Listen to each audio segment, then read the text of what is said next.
of old-time songs was a presentation on your dial at 1,250 kilocycles.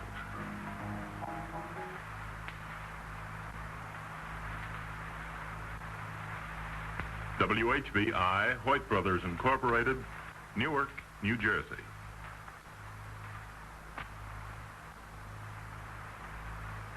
Ladies and gentlemen, we present at this time the regular Sunday afternoon address of Father Charles E. Coughlin from Royal Oak, Michigan.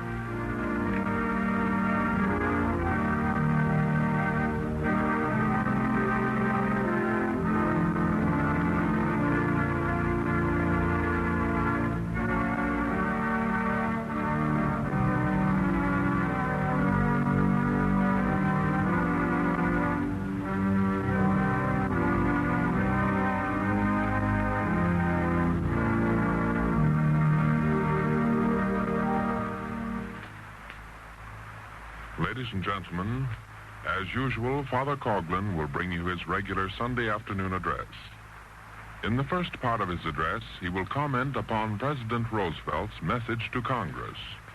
The second part will be concerned with the Christian family. Now that Congress is in session, now that the entire nation is interested more than ever in the presidential elections, may we invite you to read Social Justice magazine, the profits from which publication are devoted in their entirety to help keep Father Coughlin on the air. As you know, these broadcasts are paid for at full commercial rates. They are in no sense a donation by any of the stations which carry them. Consequently, any contribution that you care to make to maintain Father Coughlin on the air throughout the entire year, a year when the principles of social justice, of Americanism and Christianity are being weighed in the balance, any contribution that you care to make will be most welcome. Those of you in this audience who desire a copy of today's address, simply direct your letter to Father Coughlin at Royal Oak, Michigan, and he will mail you a printed copy. And now, ladies and gentlemen, Father Coughlin. Ladies and gentlemen and friends, in his latest message to Congress on the State of the Union, President Roosevelt focused public attention upon many vital truths. Tempering his hitherto generic condemnation of foreign dictatorships, he ventured to specify the cause for their appearance in nations that formerly leaned to a democratic type of government. He said, almost at the outset of his carefully couched speech, quotations, the social and economic forces which have been mismanaged abroad until they have resulted in revolution, dictatorship, and war are the same as those which we here are struggling to adjust peacefully at home. You are well aware, continues the President, that dictatorships and the philosophy of force which justifies and accompanies dictatorships have originated in almost every case in the necessity for drastic action to improve internal conditions where democratic action, for one reason or another, has failed to respond to modern needs and modern demands, unquote. Might these unambiguous words permit us to conclude that the continued mismanagement of domestic affairs in the United States will produce results in our homeland similar to those which have appeared abroad? During our lifetime, Italy elected to follow the pattern of fascism. The Kerensky democracy of Russia melted into the crimson regime of Lenin and Stalin. Hindenburg's government degenerated into Hitler's monopolization of political power. Portugal and Spain abandoned social democracy. Austria, Czechoslovakia, and Poland ceased to function under a duly elected representative government. So did England and France since the outbreak of the war. Now, in each and other instances, financial and economic necessity required drastic action to improve internal conditions when democratic action, for one reason or another, failed to respond to modern needs and modern demands. President Roosevelt's words. It is regrettable that, having evolved political liberty through the many sacrifices of the past several hundred years, all these nations found it compatible to surrender this benediction, to secure bread, clothing, and shelter, the bare necessaries of life. Probably then, this is the opportune time to express a few pertinent thoughts on the subject of democracy. The democracy that failed in foreign lands, to the end that we who are devoted to its doctrine of liberty and of representative government may take counsel with ourselves how to preserve it in America. Correctly speaking, ours is a republican form of government composed of three separate, independent branches. We Americans are privileged by a majority vote to elect representatives of the people to an independent Congress, whose function it is to make laws in harmony with an established Constitution. The Constitution, which also recognizes an independent executive branch of government, does not permit the executive either to make laws or to interpret them as he pleases. It limits him, together with his secretaries and assistants, to execute only those laws passed by Congress, and in the case of a substantial dispute as to the constitutionality of the laws, it obliges him to abandon them either entirely or in part when the Supreme Court, the third independent branch of government, issues a decision. The United States of America, my friends, is neither a dictatorship nor a democracy in the full sense of the word. At most, it is a limited democracy, which I again designate as a republican form of government. Now observe that each of the three independent branches of government, although cooperating with the other two, is limited by specific powers and prerogatives. That the people themselves are limited by the Constitution, insofar as a mere majority cannot alter that basic document. And finally, that the content of the Constitution is limited, roundly speaking, to the will and decision of 2/3, not 1/2, of the people. In its constituted form, our democracy depends for its operations directly upon representatives and indirectly upon the people. We are subject in our choice of representatives to our common understanding and appreciation of the questions of the day, to the policies proposed, and to the agencies such as the press and the radio and the platform, which expound them and thereby influence our thoughts and habits. Thus, in its final analysis, our government is no better than the people themselves, despite the Constitution, which is its political bedrock.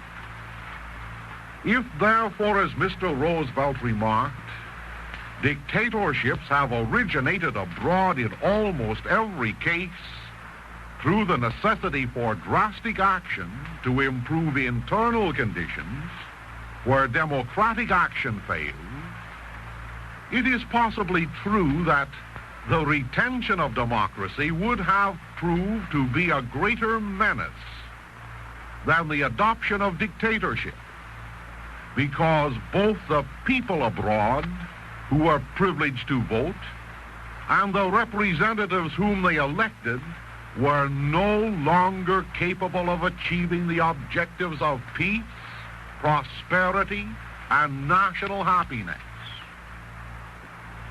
In his essay on modern democracies, the eminent scholar Lord Bryce has this to say, quotation, "In the form which it has almost everywhere taken, that of government by a representative assembly, democracy shows signs of decay. For the reputation and moral authority of elected legislatures have been declining in almost every country. In some, they are deemed to have shown themselves unequal to their tasks. In others, to have yielded to temptations. In others, to be too subservient to party. While in all, they have lost some part of the respect and social deference formerly accorded to them." According to this same scholar's version, incompetent representatives and crass politicians undermined the foundations of democracy. They were leaders who were no better than the people themselves. And speaking about this leadership, Lord Bryce adds, quotations, "It is clear that nowhere does enough of that which is best in the character and talent of the nation find its way into these assemblies. In this respect, the anticipations of 80 years ago have not been realized." Now, while we do not quarrel with Lord Bryce's observations, may we add the following thoughts. The political problems of leadership and democracy are inextricably tied up with the deeper and more complex problems of intellectuality and spirituality. An uninformed populace will elect an uninformed, rabble-rousing Congress. A godless people under a democratic constitution will elect godless representatives. A materialistic-minded people will choose a materialistic-minded leader. A democratic nation gets the kind of government that it deserves. It becomes the beneficiary or victim of its own virtues or vices. Under a democracy, then, there is that constant and prevalent danger when religion is divorced from our social activities, that everything noble, supernatural, and exceptional will be dragged down to the gutter of mediocrity. As pernicious as is the dictatorship of a Stalin, is the dictatorship of a carnal-minded, uninformed, and propagandized majority, no matter how well it is physically organized, either in the ranks of labor or in the halls of Congress. Now, we Americans are mightily concerned with saving our American democracy that has failed so long to function advantageously for the nation, that has counted its unemployed by the millions, that has multiplied and still plans to multiply taxation, that has created and still creates class animosity. How shall we proceed? First, we must save our individual selves. holding fast to the traditions that formerly made us great, and recapturing those which we have surrendered to politicians who have made us weak. Consequently, while every effort must be made to preserve our constituted form of government so that it will function for the common temporal and spiritual welfare of all, let us not be so childish as to accept the fallacy that democracy of itself will be our salvation. Democracy will not save us. We will save democracy. Under God, a virtuous people and not their form of government is the key which unlocks the treasure room where liberty, prosperity, peace, and happiness abide. The history of the birth and decay of democracy should supply us, the lovers of freedom, with a plenitude of food for thought. These years taught us how unsubstantial was the dream of the French revolutionists who preached their materialistic liberty, equality, and fraternity. It was a dream dissipated by the death-dealing cannons on the battlefields of Belgium and France. The disciples of Rousseau, Kosciuszko, Franklin, Byron, Mazzini, and Bjornson, all religious indifferentists, who preached the doctrines of social democracy, were routed. Where was their boasted flag of liberty? Oh, find it unfurled in the mud-strewn acres of France, flaunted in the hovels of poverty, paraded in the vanguard of the hungry unemployed. And what equality did they achieve? Equality with the rats and vermin in the corpse-laden trenches of death. And what of their fraternity? It was the same kind of fraternity enjoyed by the galley slaves of old. A fraternity of debt, a fraternity of indigence, a fraternity that forced entire populations to bow before the god of gold. For a moment, forget politics and economics. Face with me the stark, realistic causes of democracy's failure abroad, causes which we in America must avoid. The liberalism and the irrational tolerance of the 19th century persisted in undermining the religious foundation and the high ideals which originally inspired the democratic revolutions, yes, and which originally inspired man's quest for freedom. In the 19th century, man's omnipotence was preferred to God's. Intellectual confusion was accepted instead of faith. From the highest to the lowest, conscience was traded for profit, and spiritual values were esteemed as impediments in the path of material progress. These, my friends, were the basic causes which produced a civilization where the one-time compelling force of moral values surrendered to economic and political domination. Liberty was bound to degenerate into anarchy. Equality and fraternity were destined to dissolve into dictatorship. At first, the dictatorship of economic and financial imperialists.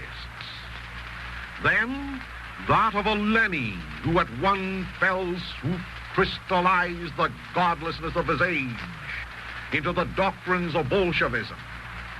And later on, into the dictatorship of a Hitler, who amalgamated the errors of political partyism and state supremacy into his National Socialism. Oh, a godly people instructed by a virtuous pulpit, informed by an honest, fearless press, and schooled in institutions which in the name of tolerance did not ostracize the divinity from the curriculum, that kind of people will be blessed with godly leaders. But if the contrary exists, democracy becomes a tyranny, productive of the excesses which marked the course of the past century and which promises to bear no better fruit for those who still persist in entrusting their destinies to political partisans who play down to the passions, the prejudices, the ignorance, and the unnecessary sufferings of the classes and masses instead of up to God, the same type who were responsible 1900 years ago for arousing the cry of crucify him, give us Barabbas. While our chief executive discussed foreign affairs in a general manner, he asserted that we should concern ourselves with nations abroad. In these days, when the accidents of space and time have been curtailed by the airplane and the radio, this world of ours, together with all its nations and peoples, has become a rather narrow habitation. Most certainly, we are neither indifferent to what transpires abroad, nor are we unaffected by foreign affairs, by foreign ideology. But that word, abroad, it not only connotes the small territories of England and France, comprising less than 150 million population. Oh, it connotes for us the existence, for example, of more than 1 billion persons resident in the Orient, creatures of the same God whom we worship, sharing in the pricelessness of the same blood of Calvary which redeemed us. To them, as to us, are applied the words of divine Scripture, namely, that the earth is the Lord's and the fullness thereof. If, therefore, in some political quarters there has arisen again the fear of the yellow peril, now that India, China, Japan, and Russia are in social ferment, let us recollect that the real yellow peril is not one of race, but one of gold. I refer to our ill-advised attempt, through the existence of a tripartite financial agreement between ourselves and France and England, to impose our economies, our gold standard tradings, upon the major part of a world that has no gold, to an attempt, if you please, to restrict the meaning of that word abroad, to an attempt, if you please, to hold Asia in economic subjugation, as if Asiatics were not destined to participate in the goods of creation. At home, we have a plenitude of problems, as our president indicated. While our factory production may equal that of 1929, our taxation and our unemployment problems are of grave concern. For 7 consecutive years, we've grown accustomed to the promises of less and less spending of borrowed money. For 7 years, we have waited patiently to see the money changers, the coin clippers, driven from the temple. For 7 years we have hoped to witness the sunrise of economic liberty, without which political liberty is a mockery. Therefore, we congratulate our president for having said, quotations, "For many years after the World War, blind economic selfishness in most countries, including our own, resulted in a destructive minefield of trade restrictions which blocked the channels of commerce amongst nations. This policy was one of the contributing causes of existing wars. It dammed up vast unsaleable surpluses, helping to bring about unemployment and suffering in the United States and everywhere else," unquote. May Mr. Roosevelt plan to reduce the implications contained in these words to practice. From a mundane point of view, the wars of the past century were motivated by economic causes, namely the desire on the part of nations to possess raw materials, colonies for expansion, the desire on the others to impose trade restrictions and to seek world domination, and then the inevitable clash of arms. Thus, if new trade agreements will be considered in this coming Congress, let them not be entered into either to maintain the gold trading standard, which has menaced the world's peace, or to break down the standard of American living for the benefit and profit of a few. Else the hollow shell of democracy will crack. Again, we congratulate His Excellency on that portion of his message to Congress in which he reminded us of the admonition enunciated by George Washington relative to entangling foreign alliances.